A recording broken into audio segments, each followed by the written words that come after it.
Welcome to our YouTube channel. మీలో ఎంతమందికి కందగడ్డతో పునుకులు చేసుకోవచ్చని తెలుసు? కామెంట్ చేయండి. నేనైతే ఫస్ట్ టైం కందగడ్డతో పునుకులు చేశాను. ఎలా చేశాను, ప్రాసెస్ ఏంటి అనేది ఈ వీడియోలో చూసేయండి. ఫస్ట్ అయితే కందగడ్డల్ని మంచిగా 2-3 సార్లు నీళ్ళతో కడిగి అందులో కొన్ని నీళ్లు వేసి ఇలా అయితే ఉడకబెట్టేసుకోవాలి. ఇక కందగడ్డలు మంచిగా మెత్తగా ఉడికిన తర్వాత ఇక వాటిని అయితే ఒక బొద్దుచాలు ఉంటుంది కదా, అందులో వేసి ఇలా నీళ్ళన్నీ వడకట్టుకోవాలి. కందగడ్డల్లో ఉన్న నీళ్ళన్నీ ఇలా వడబోసుకున్న తర్వాత వాటిపైన ఉన్న పొట్టునైతే తీసేయాలి.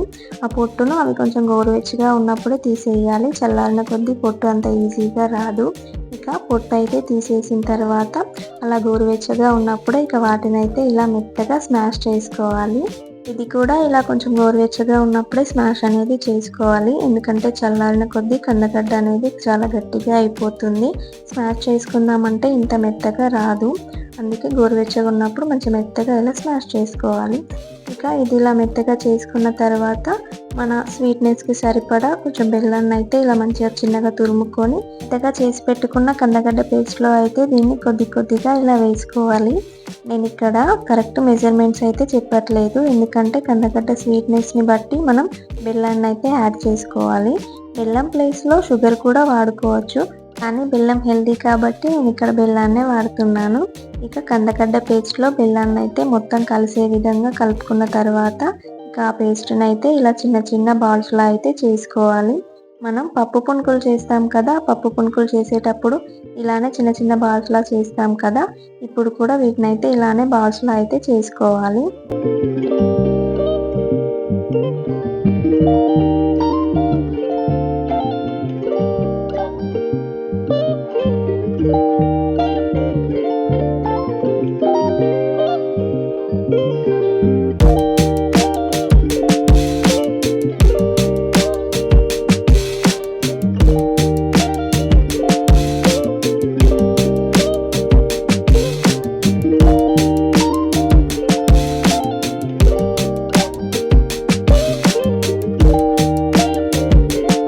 కందగడ్డ పేస్ట్ మొత్తాన్ని ఇలా చిన్న బాల్స్లో అయితే చేసి పక్కన పెట్టుకోవాలి.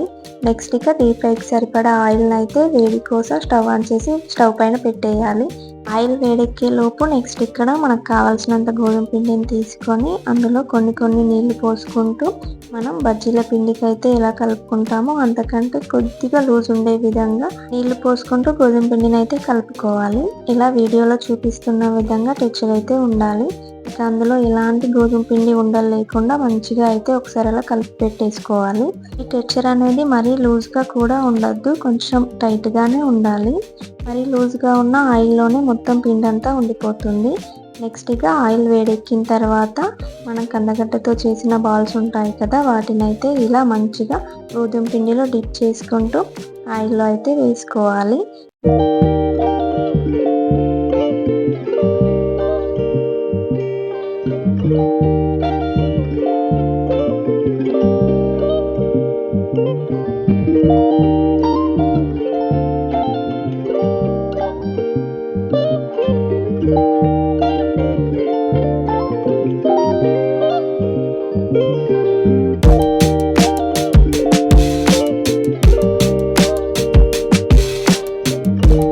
ఇలా బాల్స్ అన్నింటినీ గోధుమ పిండిలో డిప్ చేసుకుంటూ ఆయిల్లో వేసుకున్న తర్వాత ఇక వాటిని అయితే ఇలా 2 సైడ్స్ అయితే మంచిగా కాల్చుకోవాలి. ఇలా కాల్చే ప్రాసెస్ మొత్తం స్టవ్ స్లిమ్లో పెట్టి చేసుకోవాలి. స్టవ్ ఫుల్ పెట్టామంటే మొత్తం మాడిపోతాయి, లోపల మొత్తం అలానే ఉండిపోతాయి. అందుకే కాల్చే ప్రాసెస్ మొత్తం స్టవ్ స్లిమ్లో పెట్టి చేసుకోవాలి. అప్పుడే మంచిగా లోపల మొత్తం కాలి పిండి అనేది ఉండకుండా టేస్టీగా ఉంటాయి.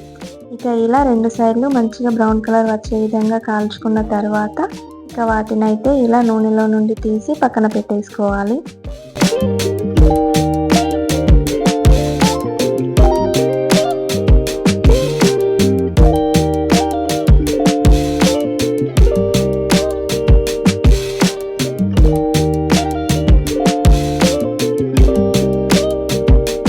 నెక్స్ట్ ఇక మిగిలిన కందగడ్డ బాల్స్ ఉంటాయి కదా, వాటిని కూడా సేమ్ ప్రాసెస్లో పిండిలో డిప్ చేసుకుంటూ ఆయిల్లో అయితే వేసుకోవాలి.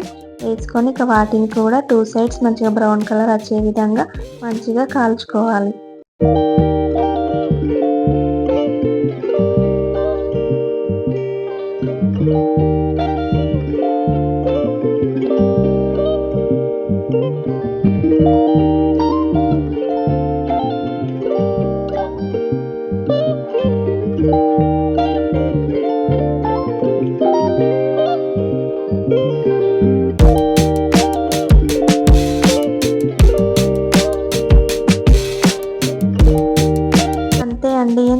టేస్టీగా ఉండే కందగడ్డ పునుకులు అయితే రెడీ అయిపోతాయి.